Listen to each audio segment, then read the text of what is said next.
खुश होई है भोला। पूरा कमरिया चल देले बाटे छूटे ना दखिन टोला। ले लो तू भंगिया के गोला रहिया में खुश होई है भोला। पूरा कमरिया चल देले बाटे छूटे ना दखिन टोला। बट सुइया चढ़ाई चढ़ल नहीं जाई पूरा सीढ़िया लागे सत भावर भावर भावर।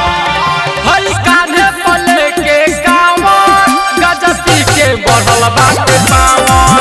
हई कान्हे पले के कांवर गजती के बढ़ल बाटे पावर।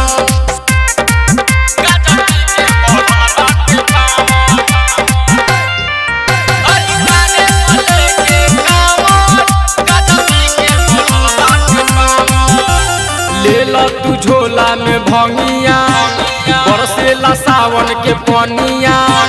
बिपिन राजा तू बतावत चल रौशन रौकी के कहानिया।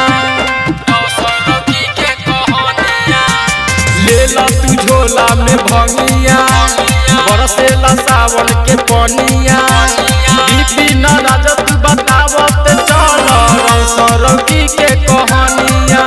ले लो भोला जी के नाम बन जाई पूरा काम काटी कहेला जो घर में आवर आवर आवर। हई कान्हे पले के कांवर गजती के बढ़ल बाटे पावर। हई कान्हे पले के कांवर गजती के बढ़ल बाटे पावर। त्रिलोकी रिकॉर्डिंग स्टूडियो छावड़ा दानो।